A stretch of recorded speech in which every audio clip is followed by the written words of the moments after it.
Good afternoon. The killing of George Floyd has forever changed the intersection at 38th and Chicago and has forever changed and reshaped our city's place in history. The events that happened on May 25th, 2020 have forced everyone in our city, across the nation, and the world to come to a global reckoning with our shortcomings on racial injustices and systemic racism. But amid that darkness, the community came forward and they managed to shine a light on 38th in Chicago in a beautiful way to memorialize George Floyd, to rally around a common cause, which is social and racial justice. They came forward with vibrant art, heartfelt offerings, with a memorial. You had business leaders, you had community members, all pushing forward in a way that left an indelible impression for anyone that visited 38th in Chicago. It was, in and of itself, a beautiful thing. But the intervening months have been far less straightforward. The barricades that were originally placed at the intersection to protect both people as well as the public art are now in many senses used as a screen for illicit activity and have re-traumatized a neighborhood that has already experienced far too much over the last year. We've received quite a bit of correspondence over the last several months from neighbors that are in some cases being re-traumatized, and I wanted to share that with you. One from November reads, "Do something, anything, more gunshots last night, getaway cars driving at 40 miles an hour." Another, just a few days later, "We feel so very helpless. Who do we talk to about the difficulty of living there and not having a voice?" At the end of the year, Mr. Floyd's death was gut-wrenching and a travesty, which is why when violence like this takes place in the area, many people I know are afraid to visit the memorial. So there are two dynamics that are taking place. We have to acknowledge both truths at the same time. Small businesses, several of them BIPOC-owned, have been denied a fair shot, not just by COVID-19, but by the events that have happened in the months that have come after May 25th. The people who live and own businesses near 38th in Chicago have found themselves at the center of a global reckoning. They didn't ask for this, but they have stepped up in an extraordinary way. The truth is that the situation at hand is not sustainable. We are united in that understanding. We are united in that understanding, and we are united in this plan moving forward. In creating this plan, there are three realities that we need to acknowledge. First, the intersection at 38th in Chicago has forever been changed. We are not going back to normal at that intersection. The future must acknowledge the space as a memorial for George Floyd, for his life, and the future must have 38th in Chicago and that intersection be a center for racial healing and justice. That's point number one. Point number two, there is a trial, as we know, that will begin in early March. That trial will be a piece that will trigger a whole lot of trauma in community. It will be a difficult time, and we know that 38th in Chicago will be an important gathering place. Number three, this is not an autonomous zone, and it will not and cannot be an autonomous zone.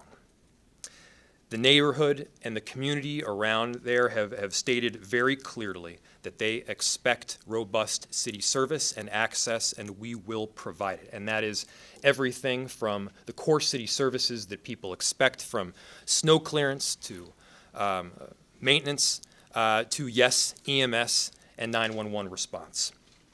So we will be providing those robust services, and the community should expect that robust service leading up to the trial. However, through the trial, the area will remain closed to vehicular access. So, just to be clear, closed to vehicular access, not closed in any way, shape, or form to city service. In fact, the city service that we provide will be enhanced in that area. So the people who are joining me here today have been united in this plan. We've been working extraordinarily hard over the last several months, and you'll be hearing from them directly about their plans, whether those plans involved 911 response or involves the public works improvements that we want to see.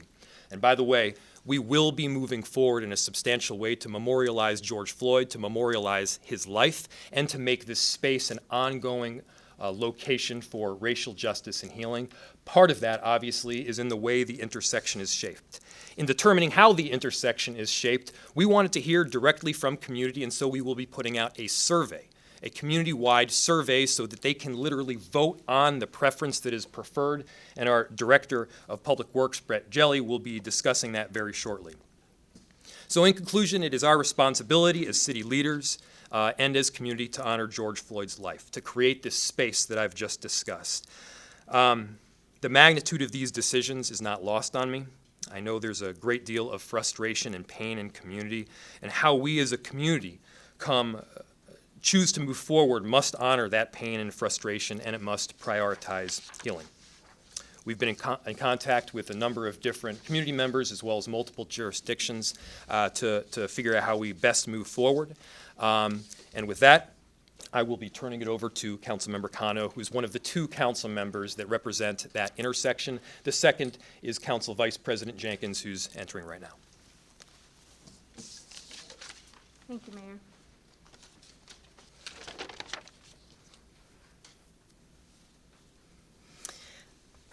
Good afternoon. My name is Alondra Cano, and I'm the council member for the 9th Ward.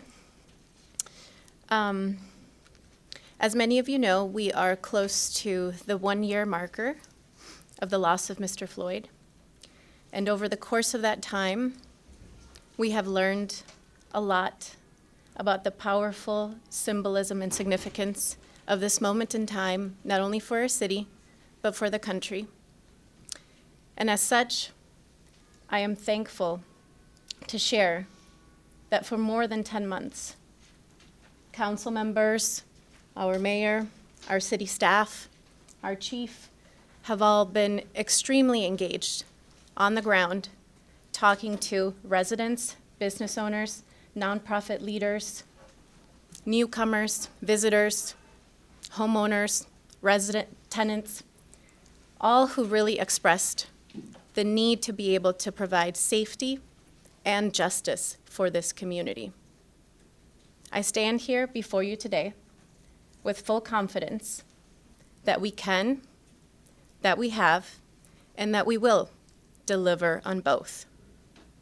I have been very privileged to be able to work with our team here, our mayor, our council vice president, Councilmember Jenkins.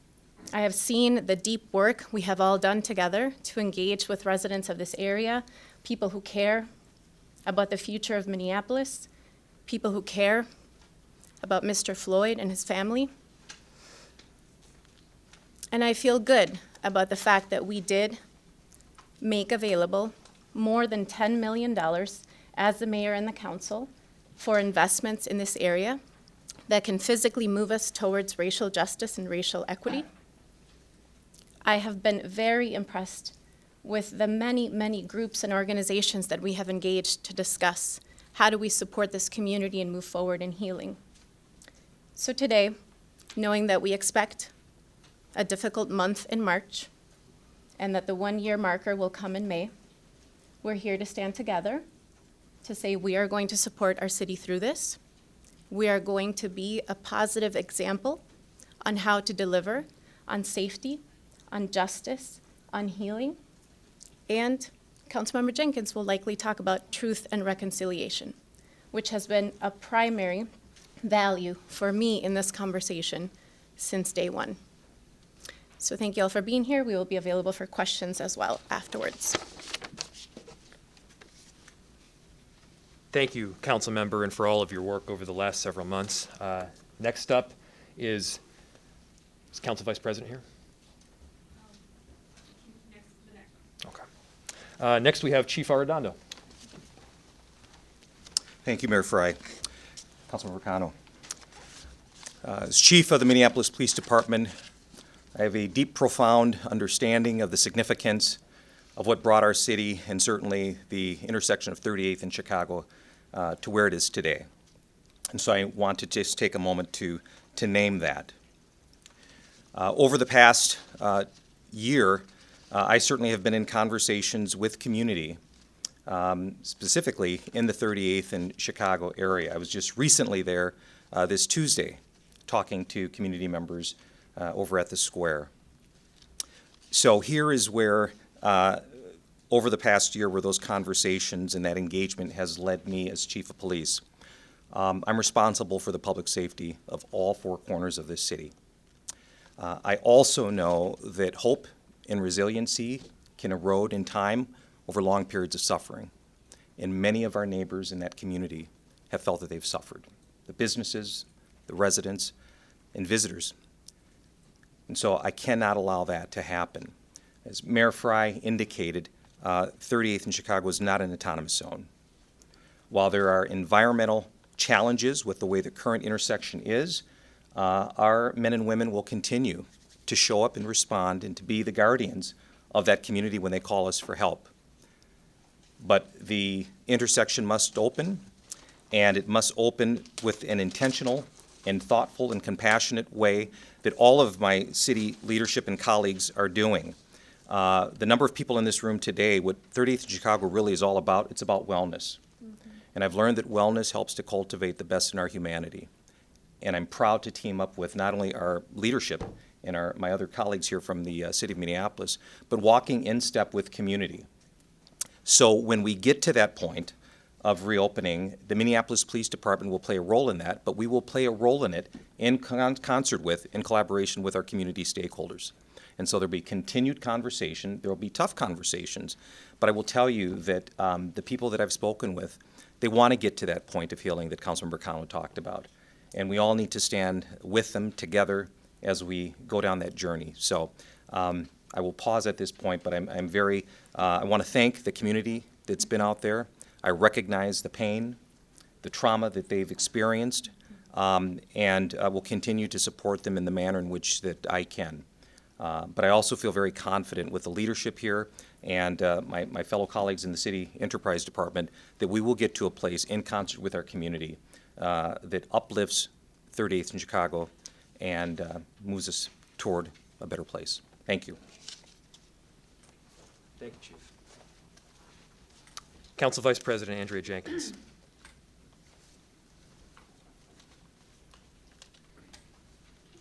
Thank you, Mayor Frey, and all of my colleagues, Chief Arredondo. You know, I am here to just express my support for this plan, to really think about how do we begin to heal our community. And I think beginning the process of reopening is a really important step in that process. 2020 has been an extraordinarily challenging year for everyone, but even more specifically for the people who have been really rallying around what has now become George Floyd Square, and building community and building just a sense of togetherness. I think the tragic murder of George Floyd has really created an opportunity for people who have been marginalized, who have been left out of processes throughout our communities. And it's given people a chance to feel like they are contributing, like they are making a difference. And that's really important, and I absolutely support that, which is why, you know, we have been working with the Office of Violence Prevention to help build the capacity of some of those organizations. There's a project called the Blueprint Approved Institute Fellowship, and we have supported a number of organizations in that specific community to build their own capacity to become community leaders. Organizations like 612 MASH, the Agape Movement, Becoming a Man Project, the Gatekeepers Ministry, and the Touch Outreach.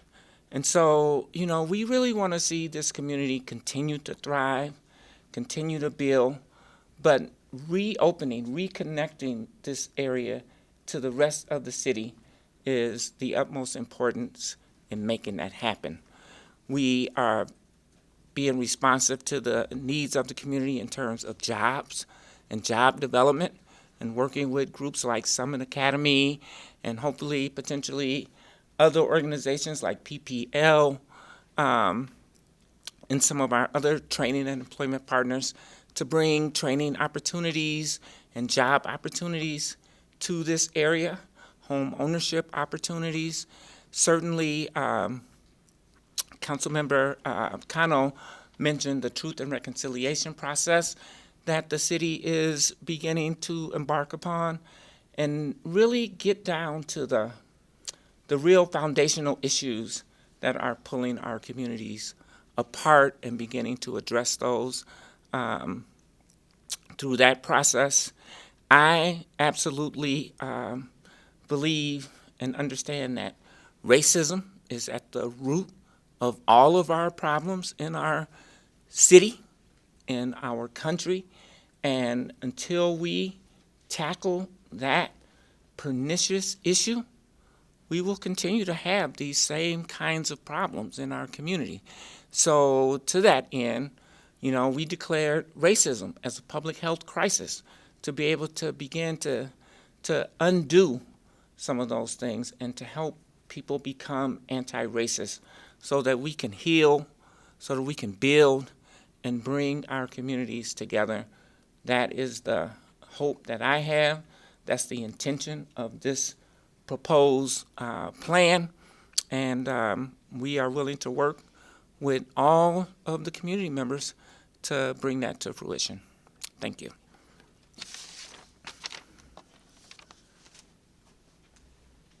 Thank you, Council Vice President. Next up is our Interim Director of Public Works, Brett Jelly.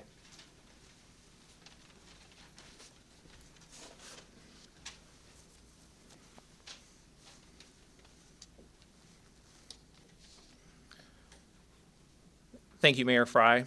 My name is Brett Jelly. I am the Interim Director of Public Works. My name is Brette. Last name is spelled Hjelle. I'd like to share information on two items. The first is the services we are providing to the area today and will continue to provide to the area, and explain the street reconnection plan. Public Works has been providing services to 38th and Chicago since last spring. We realized it was very important to support the intersection with services, to support the really important mourning and reflection that were happening in the immediate aftermath of George Floyd's murder. Services have included traffic signs and barricades to protect pedestrians in the area while preserving emergency and service vehicle access. We have been providing regular solid waste services to the memorial area and to the homes in the area. And we have also been providing snow and ice control this winter. Services will continue. We have also are planning lighting improvements, traffic calming, and we're providing enhanced snow and ice services and hauling snow out as needed. Our reconnection of the intersection, the work around that started this past summer and fall when the city engaged the community on interim road design options. We heard several priorities during that process, including preserving space for mourning and reflection, protecting art, providing residents and businesses access, and restoring transit services. We are using that work now and are recommending one of the options presented this fall. The option preserves memorial space and art while providing two-way traffic operations in all directions. This option also provides business and residential access and provides the opportunity to restore transit service on Chicago Avenue and 38th Street. There are two options, two variations within this plan, and they relate to the location of the fifth sculpture. So our next step is to send a survey to area residents asking for their preference. We expect surveys to arrive in the community in a few weeks and should have results a few weeks after that. Once the design option is determined, we will begin work on the intersection as weather allows, with the goal of having the street reopen to traffic once the Derek Chauvin trial concludes.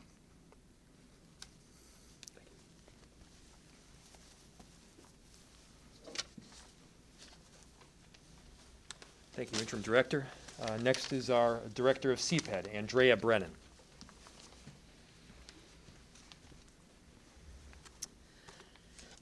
Thank you, Mayor. I'm Andrea Brennan, Interim Director of Cped. That's Andrea, Brennan, Brennan. Good afternoon. A central focus of the work of the Community Planning and Economic Development, or Cped department, is developing our workforce, especially our young workforce, and supporting housing stability, especially for Black, Indigenous, and people of color residents who have not benefited equally from economic growth. For workforce development outreach, I'd just like to talk a little bit about some of the things that we're doing. Cped is supporting workforce development and career pathways that are culturally specific to give young people in the 38th and Chicago area. In addition to leveraging the city's nationally recognized Step Up Summer Internship Program, workforce partners also include, but are not limited to, Project for Pride in Living and Summit Academy OIC. An essential part of our efforts is helping to prepare workers for careers that sustain families and strengthen communities. The goal is simple: offer training, jobs, and educational opportunities to those that have traditionally been shut out economically. This is accomplished through direct outreach and community partnerships led by local community organizations committed to preparing young people for the work world. We intend to reach as many Minneapolis low-income and BIPOC youth through our Step Up Summer Youth Internship Program that we can, just as we did last summer, serving more than 1,800 Minneapolis youth. Anyone with available jobs, internships, or grant funding, please connect with us. We're always interested in partnering. On the housing front, the city continues to support housing stability, prevent involuntary displacement, expand our homeless response system, and invest a record high number of new affordable housing units. As an early housing response to the pandemic in 2020, the city created an emergency housing assistance program that served more than 1,600 Minneapolis low-income households. The city will be launching a new emergency housing assistance program in March, with new federal funding provided under the Coronavirus Response and Relief Supplemental Appropriation Act. In addition, in late 2020, the city provided grant funding under a new pilot program designated to provide housing stability, housing stabilization, advocacy, and homeownership readiness services to renters in 1 to 4 unit properties. 4 organizations that serve residents in the 38th and Chicago area received a total of $870,000 in city funding for this purpose. These organizations include Powderhorn Park Neighborhood Association, Hispanic Advocacy and Community Empowerment Through Research, Lutheran Social Services, and the NIA Project.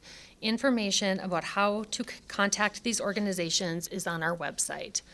Also on our website is updated information regularly on additional housing supports that the city is supporting and making available.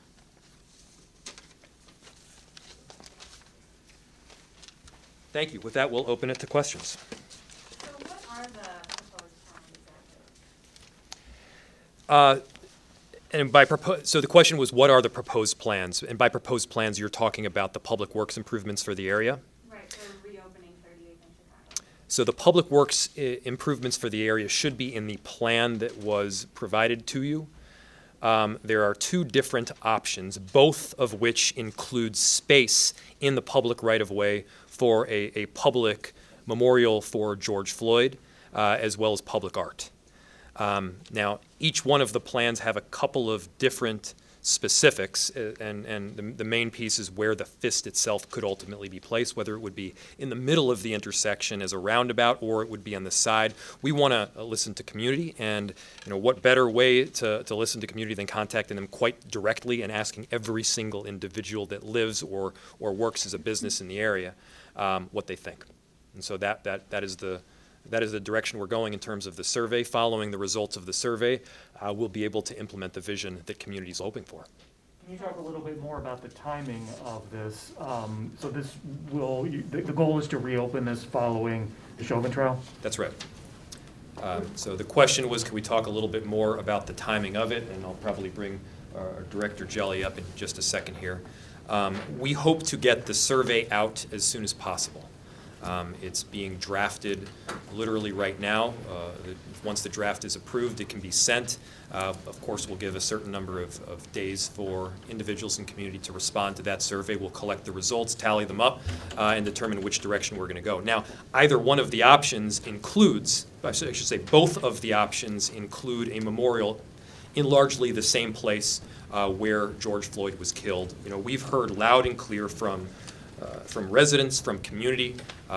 We've heard directly from the fiancée of George Floyd that she felt very strongly about never again having tires run over that sacred space where George Floyd was killed, and we agree.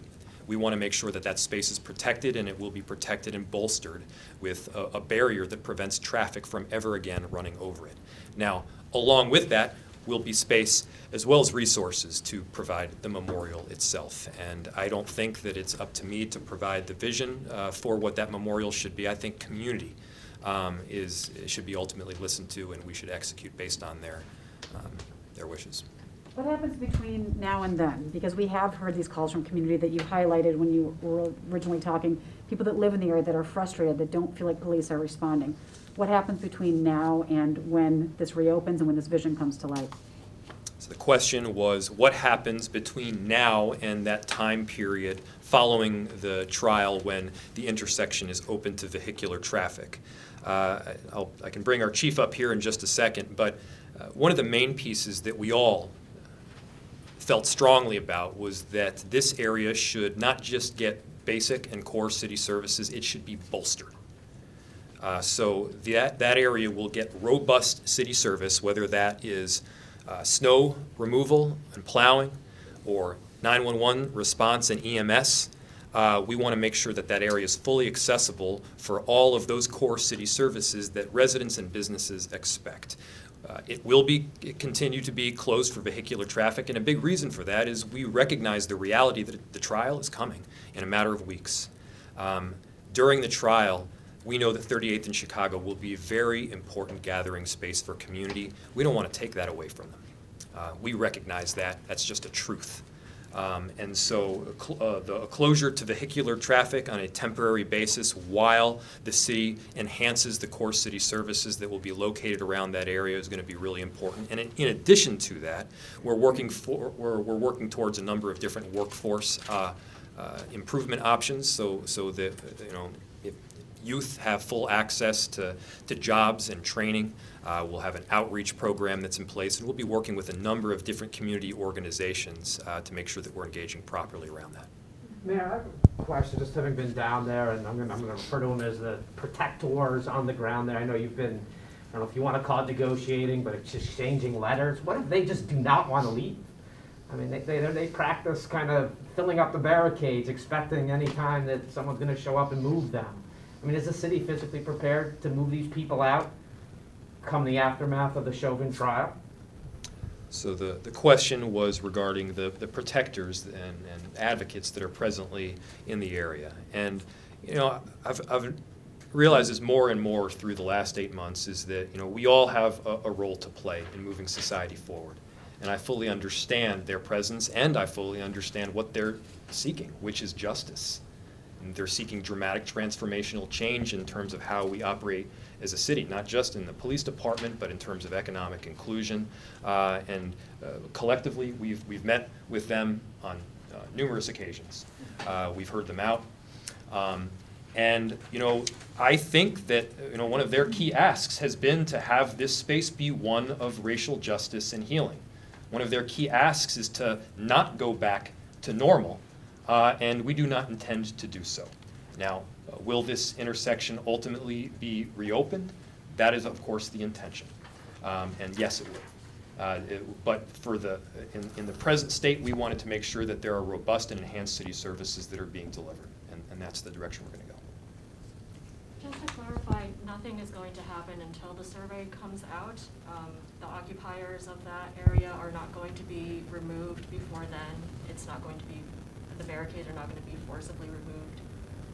So the question was, what happens in the interim before the trial is complete and the jury verdict has been read? So in the interim, a number of things are going to happen. First, we will be offering enhanced city services to that area. And we've gone through a laundry list of what that will ultimately look like. Second, we are working towards a workforce program for that area that will specifically focus on youth.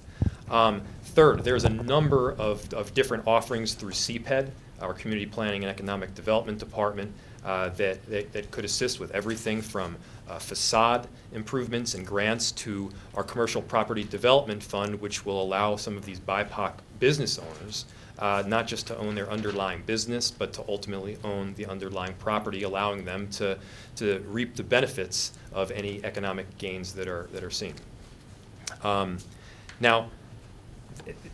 Now, as I mentioned, the intersection will be closed to vehicular traffic, noting the reality that during the trial, people are going to want to gather. It's going to be a traumatic time for our city, and we want to make sure that during that very difficult period, people have the ability to be with one another, of course, accounting for the pandemic, and to heal. And that's for anybody. And we feel that it's safest to keep those city barricades there on a temporary basis to keep people safe, to keep the art safe, and to keep our city workers that will be providing service on an ongoing basis safe as well. You know, Mayor, it's been almost 9 months since the killing of George Floyd, and I know there's been a lot of back and forth with various members of City Council on how to handle, 38th and Chicago. For people who have been putting the call out to help or a response from the city, what can you tell them about what took so long? Well, we hear them loud and clear, and none of us are up here today to make any excuses. Our city has confronted challenges over the last 8 months that we have never seen before in history. But to your point, the proof will be in actions, not in words. And what we intend to show over the next several weeks is that anybody in community who has been frustrated, they are heard, they are seen, and the city will be providing robust and core city services to not just that intersection, but the surrounding community as well. How many calls for service via 911, 311 for that matter, has the city received in the time since George Floyd's killing in that area? So the question is, how many calls for 911 and/or 311 service have been made for that area? I do not know the answer to it offhand. We can get you that information. Yeah. And Chief, can we just get a quick assessment, just given kind of, up here at where we are with policing? I mean, I know we hear robust city services, snow, ice, garbage collection. Where are we with police? I mean, we see social media videos out of there that your teams are still seem to be stopped at barricades quite a bit and, engaged with protectors. And I'm just kind of curious right now, can you send a squad in there if there's a shooting back at Cup Foods or something? So the question being, where are we at right now in terms of our Minneapolis Police Department in our response to the intersection of 38th and Chicago? So again, there's the environmental design by its nature is really not conducive to that free flow of traffic, and oftentimes when our officers have to respond, if it's an emergency call, whether it be fire or EMS, it's obviously better to have an intersection that's widely open. Obviously, we are also very sensitive to the space that folks are holding there, and so we have done a great job. I want to commend the 3rd Precinct supervisors particularly, who've done a very good job under those circumstances, developing a communication liaison with some of the event organizers out there. I think that has helped, but to the same point, there are still improvements that need to be made, and with the reopening, it will just continue to help us provide those robust services, as the mayor had mentioned, in a timely fashion. And so we're continuing to work on that. I was just out there again this Tuesday, but I will tell you that the conversations that I've had, folks respect and recognize the importance of making sure that as a city, we're really respecting and honoring that space and the memorial. But at the same time, they're ready. They're ready to open that up. And so we will work alongside them as well as our other city partners. I'm just trying to parse that language. I mean, can a squad go in there to a house right now if someone called you for 911 service, or is that just ambulance and fire that's allowed in? Typically, what's happening operationally right now, squads obviously based on the area of that intersection, if they need to park up as close as they can to get into 30th and Chicago, they certainly will. What has happened over the last several months, as soon as the event organizer should recognize one of our officers in uniform, they'll approach them, ask them, can we assist? Where are you going? Which house? And they'll do that. Now, have there been some challenges? Absolutely. But this is another reason why we're all here, at least in terms of the public safety piece. We need to improve that, and getting that intersection opened up will help our men and women to respond as adequately and as professionally and as empathetically as they can. And thank you. And I don't know one thing. We're gonna have to wrap up. Yeah, I'll note one other piece in response to that question, which is that our chief and our police officers have been doing absolutely everything they can under very difficult circumstances, especially with the attrition that has been widely reported. We are going to need additional assistance. I've said that clearly, and it's not just through the trial, and of course we have robust plans, and we will be prepared to make sure that everyone in our city is safe through that very difficult time. There will be, by the way, a briefing that you all will receive early to mid next week, and then those briefings will continue up to and then throughout the entire trial. And then after the trial, we will also need assistance in making sure that we can reopen that intersection as safely as possible. Thank you so much. Thank you.